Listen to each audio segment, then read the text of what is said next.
Bienvenidas y bienvenidos amigos usuarios al primer programa de análisis estratégico. Hoy estaremos tratando 4 puntos fundamentales en la aldea global. Entre ellos, para Sudamérica, para Latinoamérica, vamos a hablar un poco sobre esa fuga de la exministra María de los Ángeles Duarte de la embajada en Argentina.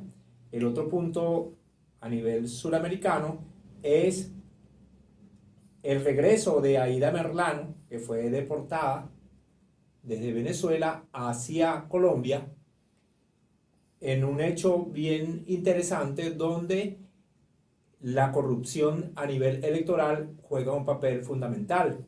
El otro punto que estaremos tratando a nivel ya más globalizado es esa alianza Irán-Arabia Saudita lograda a través de China, donde ha tenido el éxito de sentar en un mismo sitio a sunitas y chiitas y ponernos de acuerdo en restablecer relaciones diplomáticas. También tenemos el análisis del eje Asia-Pacífico con la incorporación de Australia en ese eje junto a Gran Bretaña y Estados Unidos como un contrapeso a lo que viene siendo China en su ruta de la seda. Con respecto al caso de la exministra María de los Ángeles Duarte, que fue detenida luego de salir el presidente Correa de las funciones en Ecuador, en ese modelo de seguimiento que se ha hecho a través de las leyes, lo que llamamos lawfare, ¿verdad? Una manera de utilizar las leyes desde el punto de vista político para tomar decisiones que involucren al adversario. Así ha ocurrido en Ecuador y la exministra optó por pedir asilo en la embajada argentina, dado que su hijo es de padre argentino, y fue recibida por la embajada argentina. No obstante, en diciembre del año pasado se le negó el salvoconducto para ejercer oficialmente el asilo en el país receptor. El gobierno argentino le había dado la buena pro, pero el gobierno ecuatoriano, en este caso de Lasso, le negó la oportunidad de viajar. Ayer, la exministra aparece en la embajada argentina en Venezuela. Eso nos hace parte de una problemática internacional bien delicada. Desde Quito lo primero que se hace es declarar persona non grata al embajador Gabriel Funz de Argentina y llamar a consulta a su embajador para analizar la situación que se va a presentar en lo sucesivo. El gobierno ecuatoriano le exige a la embajada argentina que entregue los videos donde se detalle la salida de la exministra de allí, porque estando vigilada por la policía no está en condiciones, no permitido revisar los vehículos diplomáticos donde se supone que fue la fuga de la exministra. Sí, efectivamente, Gustavo, estimados usuarios y usuarios. Antes de entrar en materia, debemos hacer un recuento histórico de lo que es la situación de los gobiernos de Lenín Moreno y de Guillermo Lasso Mendoza, ambos del Ecuador en los dos últimos periodos, gobiernos socios. Recordemos que Lenín Moreno venía del correísmo y fue cooptado por la CIA hace ya varios años para traicionar el movimiento Alianza País y Renovación Ciudadana. Y efectivamente, teniendo en su territorio a la Dalí de la prensa libre mundial, que es Julian Assange, australiano, que creó junto a otros líderes de la libertad de expresión y la libertad de información esa organización mundial llamada Wikileaks. Lenín Moreno, violando toda la normativa del derecho humanitario, del derecho de asilo internacional, instituciones que son centenarias, lo entregó de manera ruin a las autoridades británicas, sabiendo que su ulterior destino va a ser Estados Unidos, donde le espera una pequeña condena de 176 años. Aunque él no sea ciudadano norteamericano, lo acusan de traición a los Estados Unidos, cosa que raya en el absurdo por lo extraterritorial, pero sobre todo por afectar lo que sí está afectando los intereses de Estados Unidos. Julian Assange publicó videos con lo que hacían con las espías, el espionaje contra Angela Merkel, contra todos los gobiernos europeos, hasta el mismo Reino Unido, que es su principal socio. Por otra parte, hemos visto que en el Ecuador, desde la época del propio Lenín Moreno, su propio vicepresidente, Jorge Glass, está en una cárcel ecuatoriana. Ya le han dictado 5 medidas de habeas corpus y está muy enfermo, está débil mental, está hipertenso, tiene problemas severos de socialización, lo sueltan y lo vuelven a agarrar. Y no podía esperar mucho menos esta ministra del gobierno de Correa. En Ecuador no existe el derecho diplomático. En Ecuador no existe el derecho humanitario. Cuando hay 2 desgobiernos que usan a la ley para castigar y enjuiciar a funcionarios que gozan del favor popular, como es el caso de todos los funcionarios del presidente Machi Rafael Correa, tenemos que cada persona debe buscar la manera de reivindicar su derecho a la vida, porque no hay derecho a la defensa, porque no son juicios justos. ¿Por qué en la embajada de Argentina en Caracas? Sencillamente porque uno de los gobiernos que desde el punto de vista diplomático y político ha sido frontal en la denuncia de los atropellos y las violaciones diplomáticas y jurídicas de los gobiernos tanto de Lenín Moreno como de Guillermo Lasso Mendoza, ha sido el gobierno de la República Bolivariana de Venezuela. Vamos a ver qué sucede en el futuro de los días, pero debo decirles a las usuarias y usuarios de análisis geoestratégico que tanto el territorio de las embajadas como los vehículos aéreos y terrestres acreditados por los gobiernos que tienen representación a nivel de embajada de los países se consideran territorio extra nacional y no son susceptibles de revisiones, de chequeo o de investigaciones policiales, como hicieron con el avión de Evo Morales en España, que se quisieron meter, lo bajaron y no le dejaban poner gasolina, porque decían que en el avión venía el socio de Assange, Snowden, Snowden. Así es también los vehículos de la embajada de Argentina o de cualquier embajada de cualquier país. Y por esto solo les queda la frustración de que no saben en qué momento esta funcionaria, que con toda seguridad ya fue condenada a 8 años de cárcel, si no me equivoco, Gustavo, pudo recobrar su libertad en un país que siempre le va a garantizar el derecho humanitario y que siempre va a reivindicar el derecho diplomático. Vamos a identificar y ya regresamos en su espacio Análisis Geoestratégico.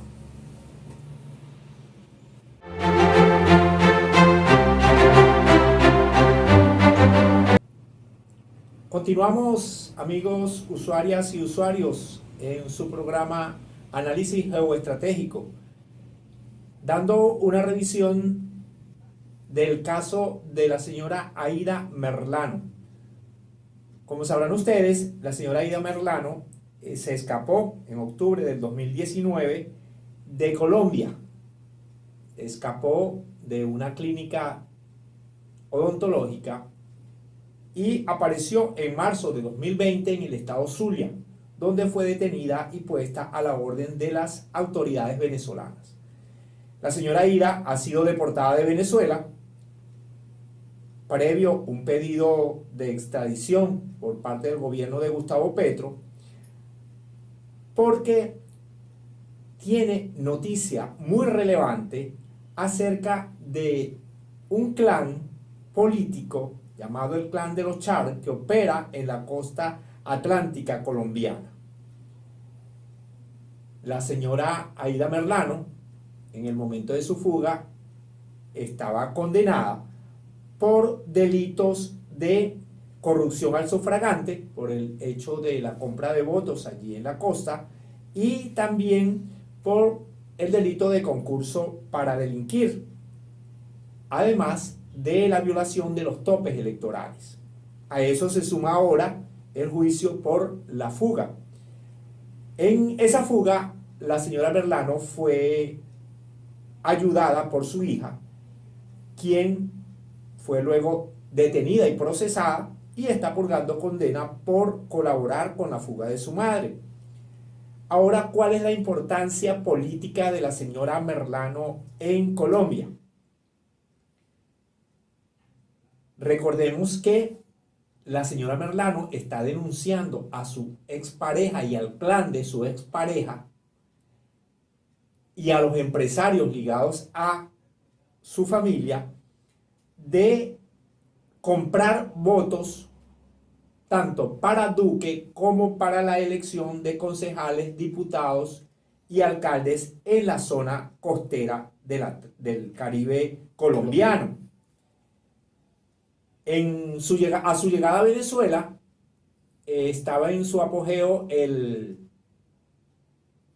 gobierno interino, el mal llamado gobierno interino de Juan Guaidó, ante el cual el presidente colombiano Iván Duque hizo la solicitud de extradición en uno de los mayores ridículos de la historia diplomática latinoamericana.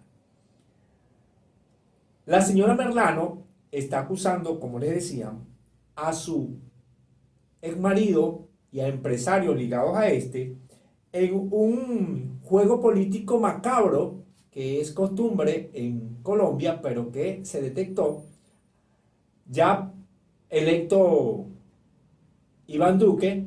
Recuerdan ustedes también el caso del nene, el Ñeñe, el apodado Ñeñe Álvarez, ¿no? Este señor también intervino en estas negociaciones y la señora Merlano está acusando al clan Chávez, de cuyo progenitor y patriarca ella fue pareja. Pero antes la señora Merlano era pareja de el señor Julio Gerlain, que es un empresario de la costa atlántica. ¿Cómo era el negocio entonces de los Char, que controlaban la parte política, y de los Gerlain, que controlaban la parte económica? Ponerle sobreprecio a las obras que se realizaban en esos municipios y desde allí financiar la compra de votos libremente. Ante esa situación, la señora Merlano fue electa senadora en el año 2018 y luego que se presentan las denuncias y empieza la investigación en forma, pretenden asesinarla. Ella argumenta que es la misma gente del clan Char-Gerlain quienes están tras de ella para asesinarla y de allí su fuga a Venezuela. Esta situación se ha recrudecido con el regreso entonces de la señora Aida Merlano a darle la cara a la justicia colombiana. Sí, Gustavo, es bien interesante la situación. Aida Merlano huye por su vida. Ya estaba clara en que en cualquier momento iba a ser asesinada. Dejó de ser cómoda para los gobiernos de Uribe y sobre todo para el desgobierno de Duque. Aida Merlano representa lo peor de la narcoparapolítica colombiana. Recaudó dinero y lo entregó a manos llenas en la costa caribeña colombiana para torcer conciencias. Un poco lo que se hizo aquí en las elecciones en el estado Amazonas, que dio lugar a la impugnación de la elección de algunos diputados y que, bueno, trajo toda una secuela política bien interesante. Pero como tú lo señalabas, en ese momento estaba en vigencia, con algún grado de credibilidad a nivel internacional, el gobierno de Narnia, el gobierno de este señor Guaidó. Efectivamente, la presencia de Aida Merlano en Caracas era extremadamente incómoda para los narcoparamilitares colombianos que allá tienen una situación particular, allá lo llaman la narcoparapolítica. Mezclan el tráfico de drogas con los paramilitares que los protegen y con los cargos de elección popular. De hecho, hasta Pablo Escobar fue electo diputado en una oportunidad en Antioquia, en su provincia de origen, la misma de donde el narcotraficante número 86, conocido allá como Barito el Berraco, me refiero a Álvaro Uribe Vélez, también fue electo, primero alcalde de Medellín, luego gobernador de Antioquia, después senador y luego finalmente presidente de la República en 2 periodos. Ahí tú no sabes dónde empieza, en esa Colombia oscura que fue derrotada a raíz del triunfo del presidente Gustavo Petro, tú no sabes dónde empieza lo narco, dónde sigue lo paramilitar y dónde termina lo político. A ese Congreso viejo de Colombia había que entrar tapándose la nariz porque la pestilencia era terrible. Se han hecho esfuerzos enormes por adecentar esa estructura que todavía sigue penetrada por esas bandas mafiosas, pero el presidente Petro está dando pasos agigantados y esto no puede terminar en un conflicto diplomático porque hemos visto hasta la saciedad las muestras de interés y de comprensión de la necesidad de que Venezuela y Colombia transiten juntas hacia el desarrollo y a la integración, no solo comercial, sino social, cultural, humana. Por capricho de la oligarquía colombiana y de esos narcoparapolíticos, pueblos como el norte y el sur de Santander se vieron durante 7 años al borde de la quiebra económica, con una recesión terrible. De ser las regiones más bollantes de Colombia se convirtieron en las más pobres, y en pocos meses de restablecimiento de las relaciones ya hemos visto el salto cuantitativo y sobre todo cualitativo que han dado esas relaciones. Así podemos ver su espejo en los estados como Apure y Zulia, y fundamentalmente el estado Táchira.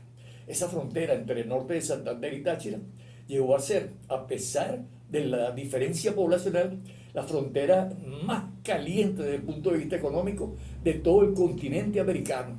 En una época había más comercio binacional en esa frontera, Cúcuta-San Antonio, que inclusive en El Paso Juárez o en cualquiera de las ciudades fronterizas entre México, nación con más de 100 millones de habitantes, y los Estados Unidos, nación con casi 300 millones de habitantes.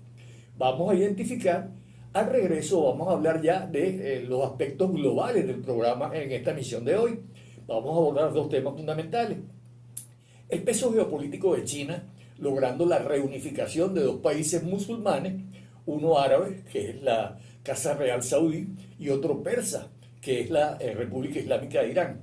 Y de manera paralela, los esfuerzos que hace la OTAN para sobreextenderse a la región Indo-Pacífico y mediante una alianza que acaban de crear llamada AUKUS, que reúne a la Australia, Estados Unidos y el Reino Unido, tratar de dominar, de contener a China, fundamentalmente a partir del ofrecimiento de unos submarinos nucleares que fabricaría Estados Unidos y que estarían entregándoselo para 2030. Ya regresamos.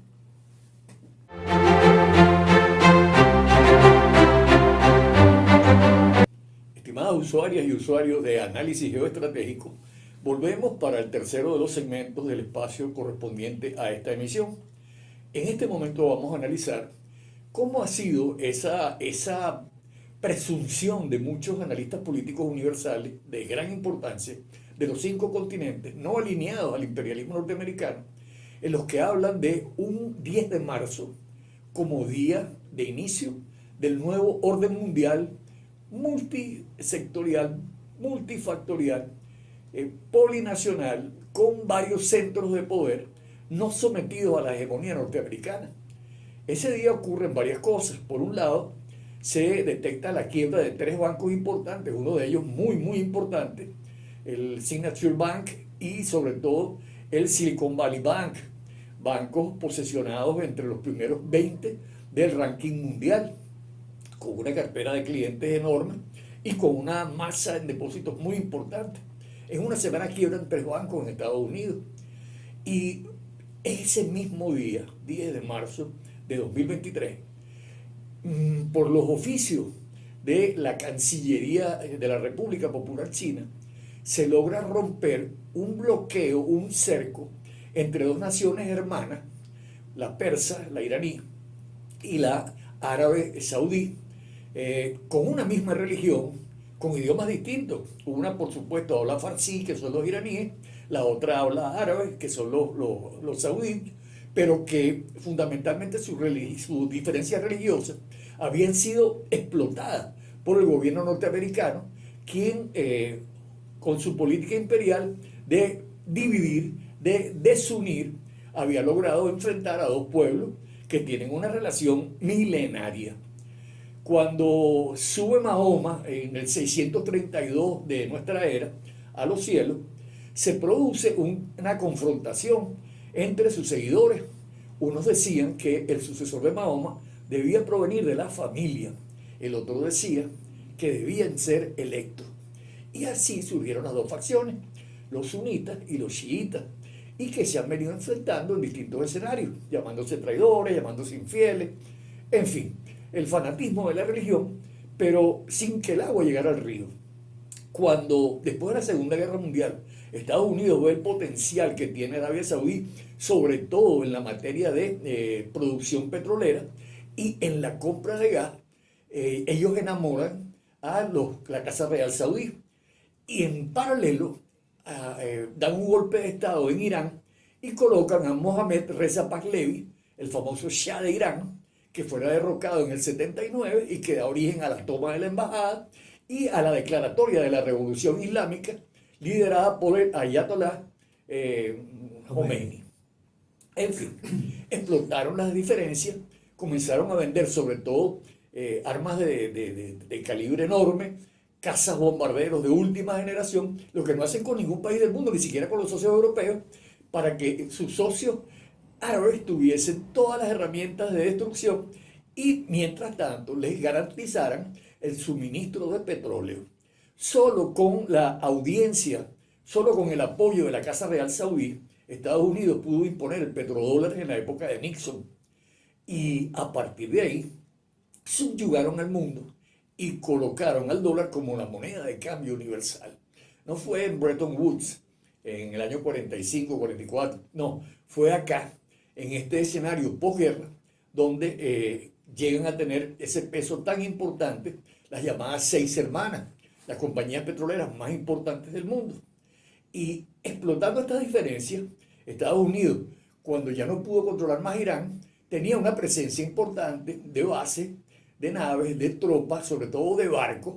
Recordemos que el estrecho de Hormuz, en el llamado Golfo Pérsico, una orilla está ocupada por la República Islámica de Irán y la otra orilla está ocupada por Bahrein, Qatar, Kuwait, pero en una medida muy importante por la nación árabe, la nación saudí. En este momento los saudíes producen un tercio del petróleo que de manera libre se comercia en el mundo y siempre actuaron alineados con los dictados de la Casa Blanca. El caso Khashoggi, un periodista asesinado por los saudíes de manera ignominiosa, las denuncias de Biden, quien de manera torpe acusó el hecho y habló de que iba a convertir a la República Árabe Saudí en una paria internacional, es decir, en una especie de mendigo, erosionaron esa confianza mutua y eso hizo que por vez primera la Casa Real Saudí, los herederos de Fahd, el hombre grande de Riad, de la capital saudí, pusieran los ojos en otras alternativas, no solo como amigos, sino como eventuales socios. Arabia Saudí, en el año 2022, solicitó formalmente su inclusión en el bloque emergente de naciones más importantes del mundo, llamado BRICS, por sus siglas, Brasil, Rusia, India, China y Sudáfrica. Pero Irán seguía al margen. Irán también ha pedido su adhesión al BRICS y salvo este momento histórico en el que irrumpe la diplomacia china, mucho más allá de lo comercial, ha logrado China comprar petróleo saudí pagando en yuanes ha logrado incorporar monedas como el rublo, las transacciones del área.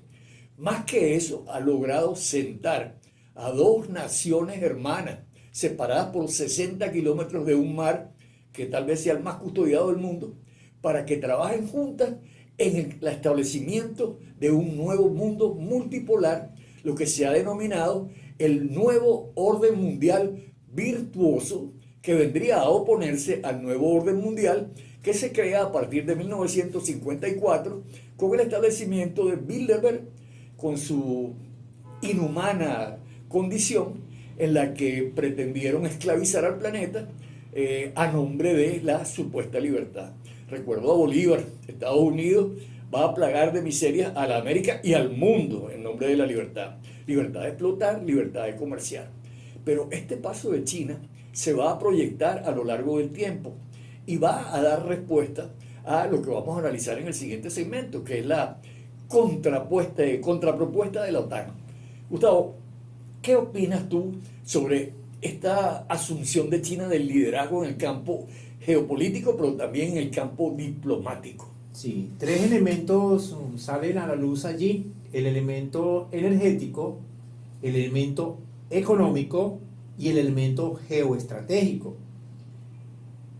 China, con este enlace hecho entre Irán y la Casa Saudí, le da una bofetada a Estados Unidos, que ya había salido pateado de Arabia Saudí cuando hace poco, en noviembre pasado, en plena crisis petrolera de Estados Unidos, que se empeña entonces en ir a hablar con la familia saudí para lograr el abaratamiento del costo del petróleo, y la familia saudí le responde que eso no va a ser posible porque ellos pertenecen a la OPEP y es dentro de la Organización de los Estados Exportadores de Petróleo, productores de petróleo, que se va a dar la negociación para fijar el precio. Eso hace que Biden salga derrotado estratégicamente de allí. Y hay algo adicional. Recordemos aquella primavera árabe donde el gobierno norteamericano movió cielo y tierra para hacer revoluciones de colores en esos países. Entre esas revoluciones se tocó Yemen, que es vecino de Arabia Saudita. Ahora bien, en esa situación, Arabia Saudita empieza a atacar a Yemen, ¿verdad? Y empieza allí otro flagelo de guerra entre vecinos que ya lleva cerca de 10 años. Ahora bien, ¿qué viene a suceder cuando Irán, que estaba apoyando a Yemen en su guerra con Arabia Saudita, logra un acuerdo estratégico, diplomático, con la Casa Saudí? Bueno, es un respiro para los yemeníes porque ven más cerca la posibilidad de regresar a acuerdos de paz y de salir del foso en que se hallan, donde más del 60% de la población vive en condiciones de miseria, motivado principalmente a esta guerra absurda entre vecinos, donde, como siempre, Estados Unidos juega desde lejos a posición adelantada y hace que los otros entren en guerra usando sus armas, que es lo que se le reclama, lo que le reclamaba y lo que decía Biden, de poner de rodillas al gobierno saudí, porque resulta que su principal proveedor de armas de la Casa Saudí era Estados Unidos. Ahora, con esta nueva alianza estratégica con China, no solamente se refuerza la parte de seguridad, se refuerza la parte económica. China tiene unos intercambios comerciales muy grandes con Arabia Saudita y también tiene intercambios comerciales, no en la misma cuantía con Irán, porque Irán exporta menos hacia China, pero sí recibe mucho de China, muchas importaciones de China. Y ahora lo que acaba de decir el profe antes de cerrar su participación, diciéndole, bueno, aquí estamos nosotros, vamos a hacer esta alianza, vamos a facilitar este tránsito económico entre nosotros y se da la posibilidad de facilitar el tránsito a través del estrecho de Hormuz, que es por donde se mueve la mayor cantidad de petróleo que sale de esos países. Le decía el profesor, nada más y nada menos que la tercera parte del petróleo que se mueve en el mundo lo mueven los sauditas. Y ahora con Irán allí unidos, lo que viene con esta intervención y esta jugada extraordinaria que ha hecho la diplomacia china es el fortalecimiento del eje de la seda, profesor. Sí, efectivamente, China tiene un proyecto geopolítico que vamos a analizar en el último segmento, que es la ruta de la franja y la seda. Pero en este momento lo importante, lo sustantivo, es que este 10 de marzo de 2023 vino a ratificar la burla que hicieron el New York Times, el Washington Post, sobre la gira de Biden a Arabia Saudita. No, ni siquiera lo recibió el rey, sino después ya de varios días allá, de 2 días allá, mandó a un funcionario de tercera a buscarlo al aeropuerto. Y días antes, Xi Jinping había estado ahí, lo recibió el rey con alfombra roja. Casi desde el aeropuerto hasta la casa. Lo pasearon con una escolta de caballos alazanes blancos hermosísimos y el mismo tratamiento recibió Vladimir Putin. Biden, antes de ir para Arabia Saudita en noviembre, a poner de rodillas a Arabia Saudita, dijo, a mí no me jode nadie. Y se rieron de él mucho. Signo de los tiempos, usuarios y usuarios de análisis geoestratégico. Hay que seguir estos acontecimientos con mucha atención. A veces los matices no son tan importantes, pero cada día que pasa nos acercamos más a un mundo sin hegemones, a un mundo sin imperialismo, a un mundo libre. Ya regresamos para hablar sobre el plan AUKUS como método de contención de China en la región Indo-Pacífico y como estrategia de la OTAN para llevar la guerra a esa zona del mundo que tantos recursos tiene y que tanta importancia geopolítica aporta a las relaciones entre los países del planeta.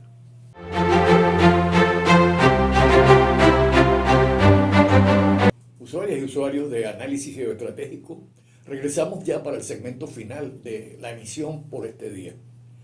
En este punto vamos a analizar lo que ha sido la respuesta de la Organización del Tratado del Atlántico Norte ante las legítimas pretensiones de China de seguir desarrollando su interés nacional en la región Indo-Pacífico. China, de manera secular, desde la época de Marco Polo, y les estoy hablando de muchos siglos atrás, les recomiendo leer ese libro de Marco Polo, en el que se explica cómo llegaron inventos como la pasta, el papel, la pólvora, de la subdesarrollada China a la muy desarrollada Europa. Trabajó con lo que era la ruta de la seda, que esta administración de Xi Jinping, cuyo segunda asamblea anual del Partido Comunista Chino acaba de concluir con su reelección por un tercer periodo, ha denominado en llamar la ruta de la franja y de la seda. Están trabajando proyectos de infraestructura a nivel de toda Europa y de la región Indo-Pacífico, Asia y Europa, con el fin de integrar esos eventuales mercados, pero también de integrar cultura. La República Popular China tiene más de 60 nacionalidades distintas, varias religiones diferentes, varios modelos simultáneos de gobierno, pero fundamentalmente un solo camino, que es el desarrollo económico y que es la integración mundial sin visas de imperialismo. China ha sido una nación subyugada, sometida por Japón, por Estados Unidos, por Inglaterra, que la obligó, la convirtió de una nación próspera a una nación de consumidores de opio. Les recomiendo ver La Guerra del Opio, es un elemento bien interesante que marca esa cultura china, siempre a la defensiva, nunca ha ido más allá de sus fronteras a agredir a nadie, pero con esta franja de la ruta y de la seda, se da un proyecto de integración extraordinario que amenaza mucho más hoy a el interés geopolítico norteamericano, desplazado ya como primera potencia económica, se encuentra en el segundo lugar y este año 2023 con toda seguridad va a pasar al tercer lugar, siendo desplazado por la emergente economía de la India, otra de las naciones del grupo BRICS. En este orden de ideas, Estados Unidos no ha tenido nada más feliz que hacer que llevar la guerra a un sitio que no es ni el Atlántico, ni es el norte, es todo el Indo-Pacífico, utilizando lo que llamamos en términos de guerra el elemento proxy, la guerra por proximidad o proxy war, se le llama en inglés, empleando un país con una enorme superficie, pero un país deshabitado, un país que fuera fundado por lo más notorio y lo más granado de la escoria que estaba en las cárceles británicas, locos, asesinos, violadores. Recordemos la historia, los invito a refrescar la historia sobre el poblamiento y la fundación de Australia, Nueva Zelanda y hasta la propia Tasmania. En este orden de ideas, Australia de manera soberana había negociado con la importantísima industria náutica francesa la adquisición de submarinos de tipo convencional. La negociación estaba lista y cuando se iba a firmar, Estados Unidos presionó a fondo y de manera brutal a los australianos, convenciéndolos de que denunciaran la compra de esos buques y adquirieran submarinos de tipo nuclear. Llevar la guerra al Indo-Pacífico es meterse con Rusia, meterse con India y sobre todo meterse con China, una zona que tiene naciones muy importantes como Japón, que a pesar de ser una colonia, porque posee varias bases norteamericanas, entre ellas la de Okinawa, que es la mayor, donde los soldados norteamericanos pueden violar y actuar con impunidad, como sucede en la Colombia de los gobiernos de la ultraderecha. Sin embargo, los japoneses se rehúsan a continuar con las sanciones contra Rusia y siguen adquiriendo petróleo ruso con precios de descuento vía Turquía. ¿Qué hace Estados Unidos con el Reino Unido? Utiliza a Australia y Australia declara de manera tácita, de manera evidente, no hay que imaginarse nada, que 2030 recibirá los submarinos nucleares gringos y los empleará para contener a la República Popular China. Yo dudo que un país de menos de 20 millones de personas pueda contener a un país de 1.200 millones de personas. Es un problema de escala. A veces hablan del comercio justo internacional, pero es que si tú no tienes un mercado grande, tú no estás en condiciones de competir. Si tú no tienes una infraestructura, tú no estás en condiciones de competir. Así que no puede haber justicia cuando los tamaños de la escala son tan disímiles. Esto es una acción más de desespero de la cúpula norteamericana, que sigue pensando que es posible ganar una guerra termonuclear. Ya pasamos la época del MAD, en castellano, destrucción mutua asegurada, que era la tesis con la que nos formamos en la Escuela de Ciencia Política y de Análisis Internacional. Nadie podía poner el dedo en el botón atómico porque solo iban a sobrevivir las cucarachas. Hoy sabemos que ni siquiera las cucarachas. Llegamos a un punto en el que algunos países se jactan de que pueden destruir a la Tierra 400 veces. Yo me pregunto, después de que la destruyen la primera vez, ¿qué va a pasar con las otras 399? ¿Cómo destruyen más de una vez algo? Eso desde el punto de vista lógico es traído por los cabellos.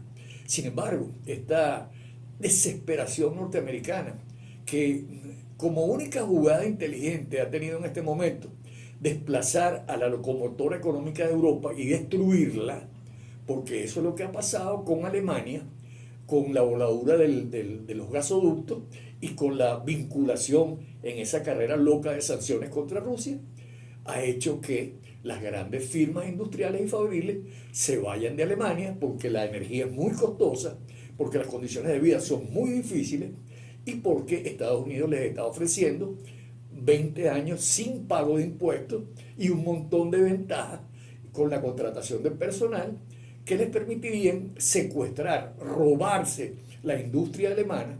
Alemania hace 3 años desbancó a Estados Unidos del primer lugar económico, ya volvió a caer y ahora va rumbo al abismo, llevado de la mano de la política del inefable señor Joe Biden y compañía. En todo caso, esta región del Indo-Pacífico es una región rica, es una región que tiene a 4 países en posesión del arma atómica. Son Pakistán, la India, Rusia y China.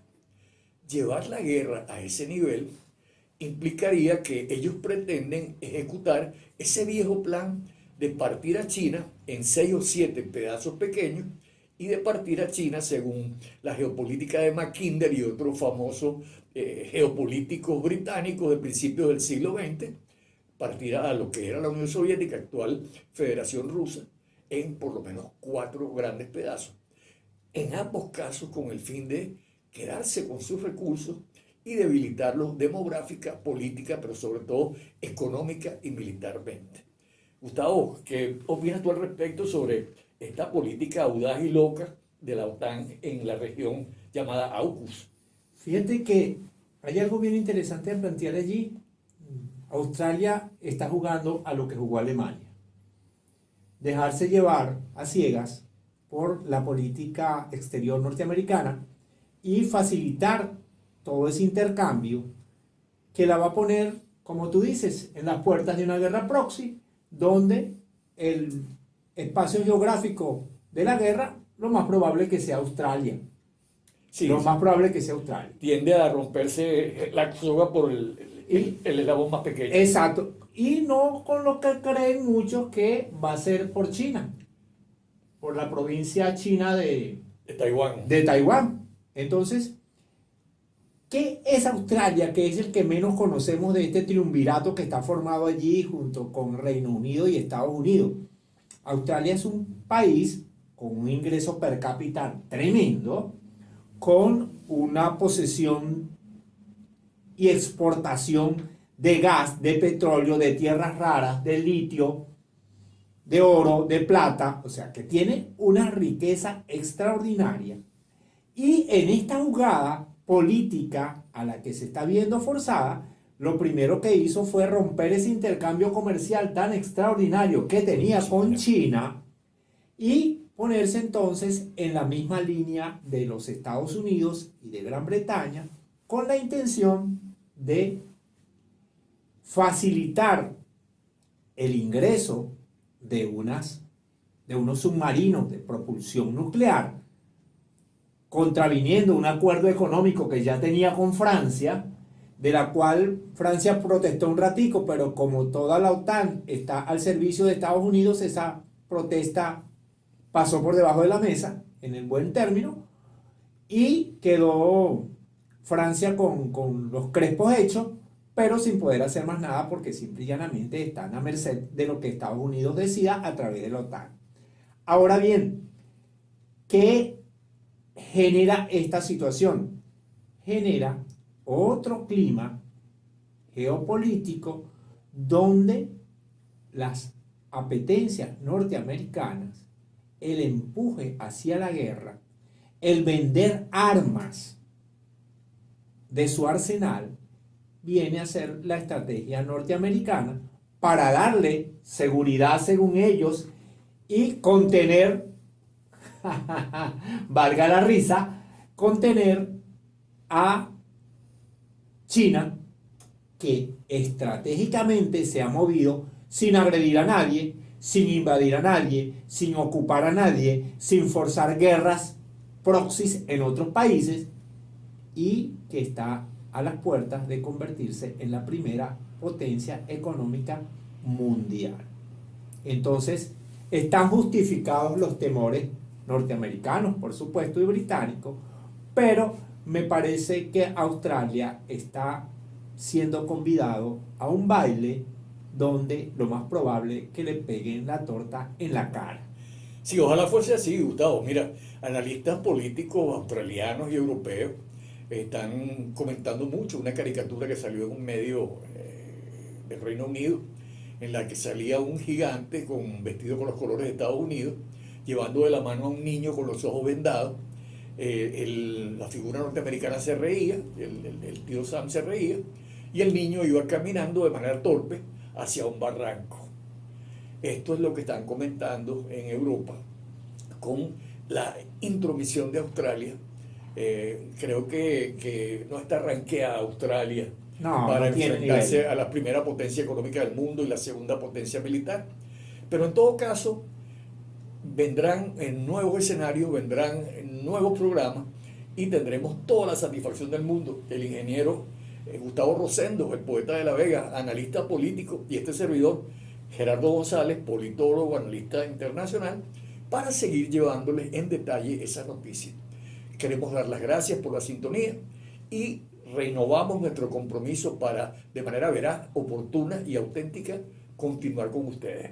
Sí, y pedirles además que se suscriban a nuestro canal, que le den link al dedito para irnos posesionando en este espacio de la digitalización de la información. Los esperamos entonces en nuestro próximo programa, Dios mediante, la semana que viene. Muchas gracias.